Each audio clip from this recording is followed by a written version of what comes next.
Bem, caros espectadores, hoje vamos falar sobre Kiev e o subúrbio de Kiev, Vishnevoi, Vishneva, onde aconteceu algo estranho. Vamos falar agora sobre essa coisa estranha e vamos direto ao ponto, sem rodeios. Então, o que aconteceu? A questão é que em Vishnevoi, na região de Kiev, como resultado de um ataque noturno, em 6 de julho, houve detonações secundárias contínuas por várias horas no local atingido. É assim, de forma velada, que a mídia ucraniana relata o que aconteceu lá. Detonações secundárias no local do impacto. Bom, eu nem sei o que pode estar explodindo lá. Para ser sincero, se atingir um galinheiro, os ovinhos estouraram. Provavelmente não, deve ser algo mais sério. Até às 6 horas sabia-se de 7 mortos na região de Kiev.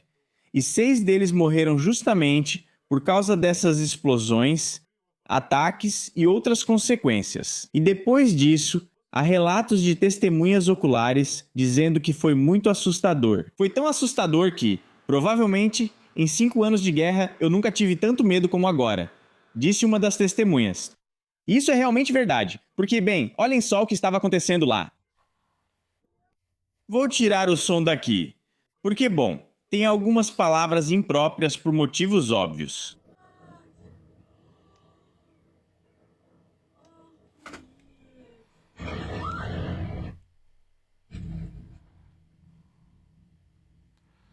Então imaginem só, imaginem uma pessoa que está observando tudo isso. Enfim, depois ainda tem, claro, mais alguns vídeos da mesma coisa. Um deles é provavelmente o mais próximo, dentre os que foram postados na internet, é este aqui.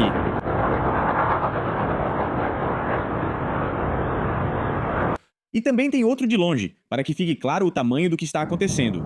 Toque de telefone. Ou seja, imagine a que distância tudo isso pode ser visto, e até onde voam os estilhaços dessas explosões. Toque de telefone.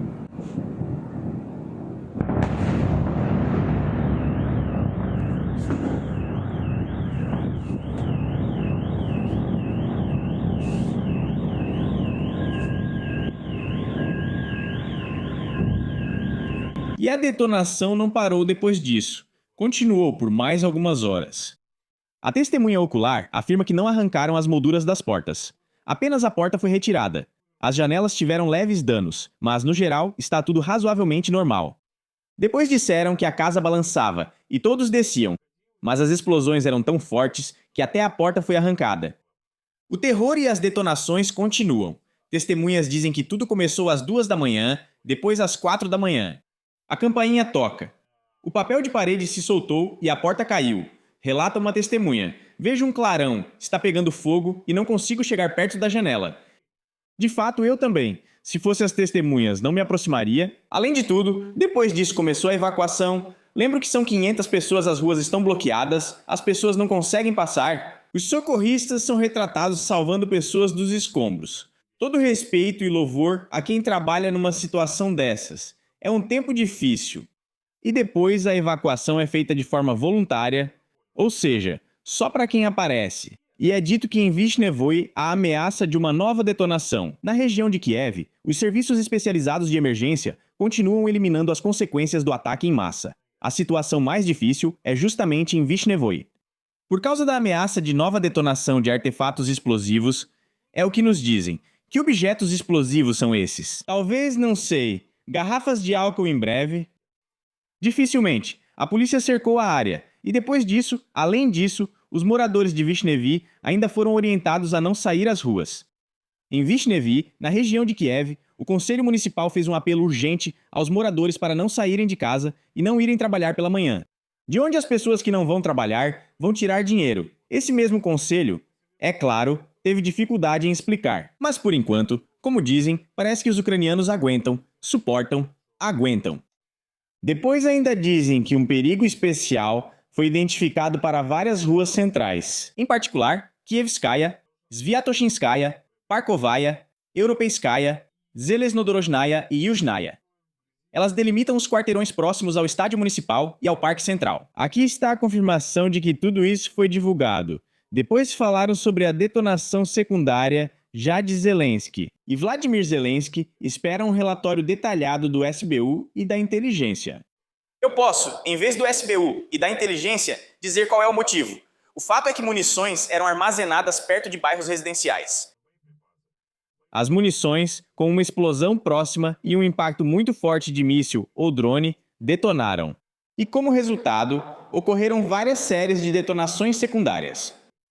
Pronto, o dinheiro foi economizado, ninguém precisa fazer nenhuma investigação. Também dizem que Zelensky não sabia que havia alguns depósitos lá, e que mais alguém também não sabia. Mas ao que parece, os depósitos eram tão enormes que o mundo inteiro já fala sobre eles. E no fim das contas, quase todo mundo sabia, ao que parece. Ah, isso não é nada especial, deve haver lugares ainda maiores. O interessante é que já começaram lá. Não sei se isso é imaginação ou verdade, mas o ex-deputado Massichuk, uma pessoa bastante polêmica, afirmou que nesse depósito estavam armazenados projéteis com hastes de urânio enriquecido, pouco enriquecido. Na verdade, de baixo enriquecimento, sendo mais barato que o tungstênio e seus núcleos. E esses, ao que parece, são usados para um efeito cumulativo ainda maior. Não há nada aqui relacionado à radiação, mas dizem que vocês fecham janelas e portas por causa da radiação. No geral, por um lado, é difícil acreditar em tudo isso, porque já contaram tantas histórias falsas antes. Aqui já dá para acreditar em qualquer coisa, e por outro lado também. Também já contaram sobre os churrascos que dá para fazer sem problema, sobre o café em Yalta e sobre coisas que nunca aconteceram lá. Desvalorização na Federação Russa em 98 não vai acontecer, com certeza. E isso é para quê? Eu já nem estou falando especificamente dos próprios países, ou seja, se o governo declara alguma coisa, então provavelmente, se o governo declara que algo não aconteceu, então provavelmente isso aconteceu. Por isso, é possível acreditar, já que nesses anos de guerra houve muita mentira, de todos os lados, que dá para acreditar já, provavelmente, tanto na bomba termonuclear, quanto no Cheburashka no depósito de munições, quanto em alienígenas, em qualquer coisa mesmo. Mas, no geral, o bom senso e a navalha de Occam não deixam a gente viver em paz. E mesmo assim, eu resisto à ideia de que havia ali algum tipo de projéteis com urânio enriquecido sem ligação novamente com as armas que poderiam usá-los. Se havia muitos mísseis ali, eles vão explodir mesmo. Pode apostar. Essas explosões, como falaram nos comentários, seriam urânio detonando em algum lugar. Bom, pessoal, desculpem, mas primeiro deem uma pesquisada. Aqueles que acham que o urânio por si só, ainda mais pouco enriquecido, pode explodir.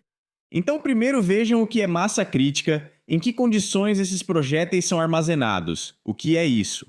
Aí já não seriam recomendações para fechar as janelas, mas como diziam nas piadas soviéticas, se enrolar em um lençol e rastejar lentamente até o cemitério. Além disso, é preciso segurar o fuzil com os braços estendidos, para que o metal derretido não pingue nas botas fornecidas pelo Estado e não as estrague.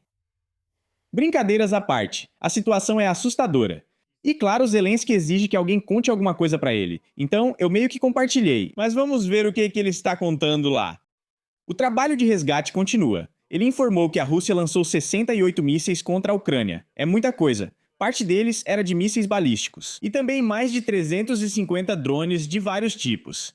Em particular, drones a jato do tipo Shahed. E agora, Zelensky declara que em Vishnevoi, perto de Kiev, a situação ficou difícil devido à detonação secundária. E informou que o ministro do Interior, Igor Klimenko, desde a noite está basicamente a cada meia hora relatando sobre o andamento da operação de resgate. Bem, ele relata, alguns foram salvos, outros, infelizmente, não foram salvos. Há muitos mortos lá. Havia fotos que também rodaram o mundo inteiro com cenas horríveis. O presidente está acompanhando de perto e mantendo tudo sob controle. Seria melhor se ele acompanhasse de perto o cessar-fogo. E enquanto ele está acompanhando tudo de perto, Kiev o quê? Kiev está entre as piores cidades para se viver. Bem, parabéns! Desde 2019 tem tanta prosperidade que nem dá para acreditar. Na verdade, até desde 2014, quando toda essa turma começou a implementar seus medidas e projetos lá. Uns planos mirabolantes, digamos assim. Bom, nem dá para descrever essas melhorias que, eu acho, atingiram praticamente todo cidadão na Ucrânia. E olha só, Kiev entrou no top 10 das cidades menos adequadas para se viver. Pense nisso. Aliás, nem foi só no top 10, mas já adiantando, ficou entre as 3 piores. De acordo com o ranking da The Economist, a capital ucraniana está no mesmo nível de cidades como Teherã, Trípoli que fica na Líbia, e Lagos, ou Lagos. Os especialistas avaliaram 173 cidades em diferentes partes do mundo com base em 5 critérios principais. Primeiro, saúde. Segundo, infraestrutura. Terceiro, educação. Quarto, estabilidade. Quinto, cultura e meio ambiente. Quais cidades lideram nosso ranking? Copenhague, Viena, Melbourne, Sydney, Zurique, Genebra, Osaka, Adelaide e Vancouver, Tóquio. Quais cidades entraram na lista das piores? E no final, Damasco. Ela ocupa essa posição desde 2013. Já Kiev subiu rapidamente e agora está entre as melhores cidades. Teherã, Harare, Kiev, Port Moresby. Eu nem sei onde fica isso, para ser sincero. Lagos, Argel, Karachi, Dhaka, Trípoli e Damasco. Mas antes, Kiev ocupava a posição 117 no ranking. Desde 2022, a capital foi completamente excluída do ranking. Depois disso, ela passou a ocupar a posição 165, caindo drasticamente, mais ou menos ali, com uma diferença de 50 posições para cima ou para baixo em relação ao 117. E no ranking deste ano, também aparecem várias cidades do Oriente Médio. Porque a guerra também alcançou eles e os habitantes do Oriente Médio. Para tornar Kiev uma cidade maravilhosa e a Ucrânia uma segunda Suíça, não é preciso nada. Mas existe uma receita simples.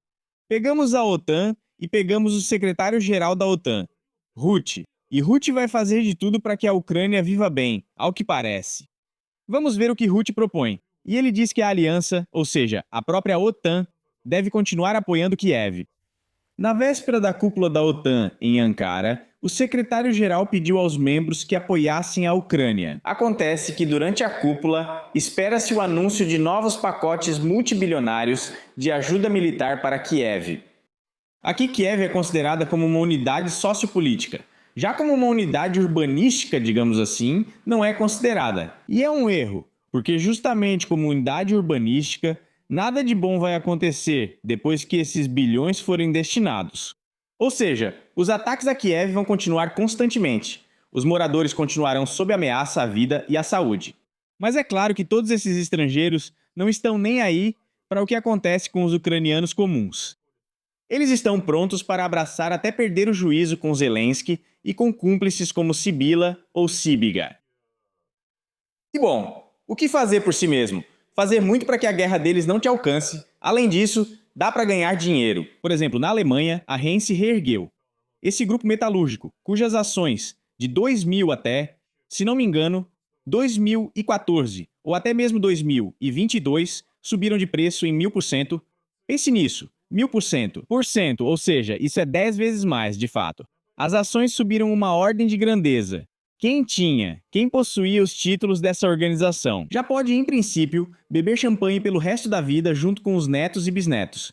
Porque nenhum Bitcoin, em termos de rentabilidade, vai superar as ações dessa empresa agora. E depois? Rutte promete que na cúpula em Ankara ainda vão anunciar novos contratos de defesa. E isso, ao que parece, é maravilhoso. Em resposta às críticas de Washington, os países europeus, membros da aliança e o Canadá aumentaram seus gastos, com defesa e segurança. Em particular, eles já destinam cerca de 4% do seu PIB para esses fins.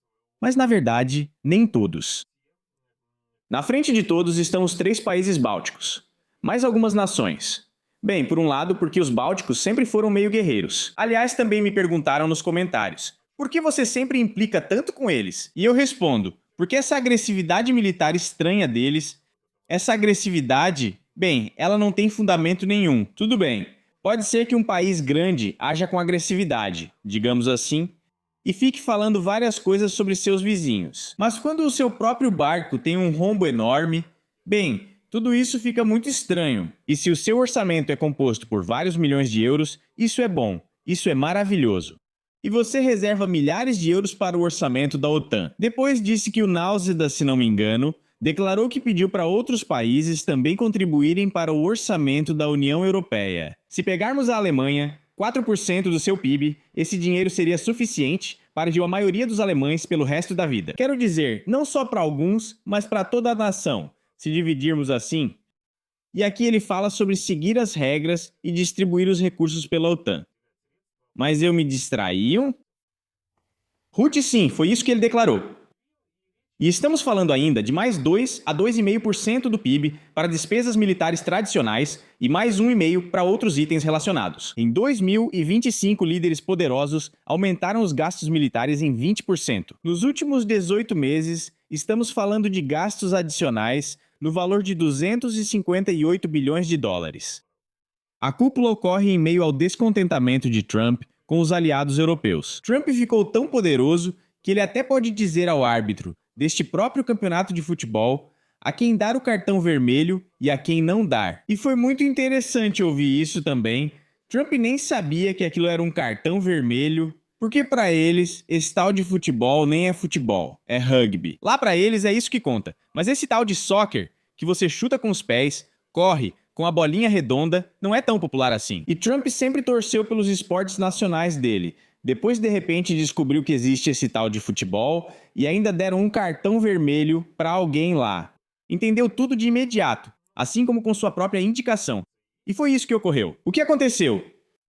O campeão desclassificado, o atleta campeão, foi trazido de volta. Ou seja, de volta e agora ele pode jogar. Enfim, mesmo assim, Trump está extremamente insatisfeito com os aliados europeus e não vê nada de bom vindo deles.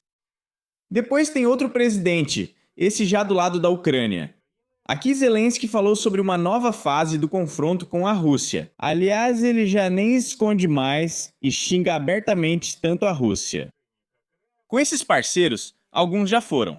A diplomacia já foi levada ao máximo, que daqui pra frente só resta o céu. E Zelensky fala para nós dessas alturas, lá das nuvens. A fase decisiva da guerra da Rússia contra a Ucrânia passou da terra e do mar para o ar. E a batalha no céu será decisiva. Hoje, diz Zelensky, eu acredito que a vitória nesta guerra será de quem for mais inteligente. Se você parar o inimigo no campo de batalha, se você parar a guerra em terra, e se você tirar o domínio dele no mar, como fizemos com nossos drones navais, afastando a frota russa, então o próximo campo de batalha será o céu. E aí de novo, bom, você olha os mapas agora, mas lá no Donbass as coisas não estão nada bem. Sim, eles têm essa intenção de bombardear a Crimeia, mas também não é assim. Os aviões voam. Vamos bombardear, isso não vai durar para sempre. Mas a situação em terra é um pouco diferente. Vamos ver, claro, no que isso vai dar. Mas enquanto isso, de novo, pessoas estão morrendo, e Zelensky continua contando todo tipo de coisa.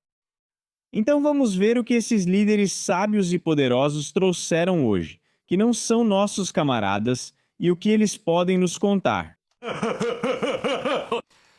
Vamos começar primeiro com o convite. Aqui, Ilinsky, o grande ator soviético, concordou em convidar todos eles. Muito bem, vamos ouvir. Os palhaços. Peço desculpas, e começamos imediatamente a ouvir essas pessoas talentosas, jovens e nem tanto. Para quem sentia falta da Clubanite, ela reapareceu recentemente, acho que ela teve um filho, então não critiquem sua aparência. Mas pela forma de pensar, aí sim podemos criticar. E é isso que vamos fazer agora. Agora ela afirma que a Crimeia pode ser desmilitarizada. Agora vocês vão ver esse militar poderoso, provavelmente nunca viram alguém assim. Ele vai dilacerar o inimigo com os dentes. E vai triturar todo mundo até virar pó. E não depois, mas agora. Na Ucrânia, assustar no 5º ano já não faz sentido. Mas você, senhor Oleksandr, como alguém experiente em política e assuntos militares, acredita que a Rússia pode algum dia simplesmente sair e ir para Moscou? Você acredita que isso realmente é possível? Eu acredito totalmente. O que ele entende de guerra só porque ele tem uma fardinha? Só por causa disso? Olha, sinceramente eu não entendo. Quem? O que é isso? Podemos fazer os russos saírem da Crimeia. A Crimeia pode ser e já está sendo desmilitarizada. Tenho certeza de que é possível voar para Alpha Centauro amanhã. Bem, é possível. Mas no geral, sim, existe essa probabilidade. Podemos voar, mas provavelmente não vamos voar. Mas bem, é possível. É assim, a matemática permite tudo. Depois, há também o poderoso general Krivonis, que reclama que não o deixam ir para essa guerra. E junto com o poderoso evasor Bereza, que está na Áustria, contando como todos devem ir para a guerra, ele ficou lá por alguns dias, digamos assim, lutou. Junto com todos esses Amelians, Yugis, Lutsenkas e outros exterminadores, Demolition Man. E agora ele, como vocês podem ver, abriu a boca com importância para declarar com autoridade como todos são evasores, e só ele é bom. Bonito. Isso logo lembra o KVN, onde cantavam sobre como o Serioja é um ótimo rapaz, porque é meu filho. Veja. Que um grande número de pessoas está pronto para observar em silêncio o que está acontecendo, seguindo o princípio de não olhar para cima. Porque muitas pessoas, quando, por exemplo, levantam o tema da mobilização, dizem: e quem vai substituir as pessoas na linha de frente? Eu digo você, por exemplo. Você que ainda não lutou. E eu, por quê? Pois é, você, com todas as letras. E quem eu pergunto deveria ir? Кто тебя спрашивает? Тут интересно. Ну, вот Eu gostaria de ver uma pessoa em sã consciência e memória lúcida que pessoalmente se aproximasse desse personagem e começasse a perguntar sobre coisas sérias. Bem, que absurdo é esse? Se ele passasse perto, sinceramente, sou uma pessoa pacífica. Diferente dessas pessoas que comentam: eu faria isso, eu faria aquilo. Eu nem chegaria a tocá-lo, porque, bem, em alguns casos, é melhor não se envolver com certas pessoas. O Mark Twain falava sobre eles, mas eu não vou comentar sobre isso no YouTube, porque o YouTube pode considerar isso uma ofensa. Então, sobre o que conversar com esse tipo de pessoa? É basicamente como conversar com aqueles que dizem que o Bill Gates anda pessoalmente pelas ruas colocando chips nas pessoas. Então, é mais ou menos isso. Quero dizer, a chance de dar certo é praticamente a mesma. Servi no exército e ninguém veio me substituir. Onde você estava, meu Deus? Ele tem um canal próprio no Telegram. E lá tem uma fotinho dele. Acho que com aquele mesmo capacete tático. Pra que ele precisa disso? Não dá pra entender. Mas ele saiu na foto com esse capacete. Agora ele, todo bonitão, diz pros que fogem do serviço militar que precisam ir pra guerra. E ele não conta como ele mesmo foi desmobilizado, o que aconteceu lá. E eles têm toda uma leva desses grandes heróis. Tipo esse... Esse, como é mesmo, de Kugo Evgen, que ninguém entende o que ele fazia naquele exército. Até esse Zuhelesov e Tolstolobikov. E também esses tipos como Berioz, pessoas... As pessoas querem evitar a responsabilidade, não querem se envolver. Isso é um grande problema. Você quer ficar sentado numa banheira quente e curtir? Ou você quer ver a realidade da vida e entender o que precisa ser feito para não perder este país?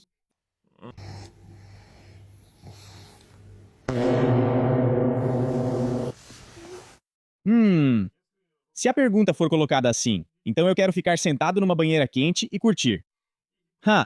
E que alguém me acuse de que isso está errado. O hedonismo é tudo pra nós. Eu, por exemplo, acho que a pessoa nasceu pra viver e viver bem. Aliás, se você acha que eu sou assim todo mimado, não é isso. Eu nasci numa família muito pobre, ainda na época soviética, aquela coisa toda, e depois ficou ainda pior. Por isso passei por muita coisa lá. Não foi por 1 ou 2 meses, mas por muitos anos. Acredito sinceramente que não fomos feitos para enfrentar provações. A gente tem que viver bem, comer bem, viver em paz, aproveitar a natureza, aproveitar a companhia de outras pessoas e, de preferência, pessoas inteligentes, é claro. Jogar videogame, programar ou até mesmo assentar tijolos. Enfim, tudo isso que traz prazer e satisfação. E essas conversas do tipo: você vai ficar sentado na banheira ou quer conhecer a realidade da vida, então fica você mesmo nessas realidades, né? Pelo que vejo, atrás de você tem até uma lareira, olha só. Deve ser uma casa bem cara, não é? Dizem que você quer ficar na banheira quente, mas ele está limpo, acabou de tomar banho. Não vieram da trincheira ou da linha de frente, são pessoas estranhas. Mas mesmo assim, esse Berioz é forte. Ele tem uma expressão como se tivesse comido um limão e agora estivesse tentando reclamar de alguma coisa.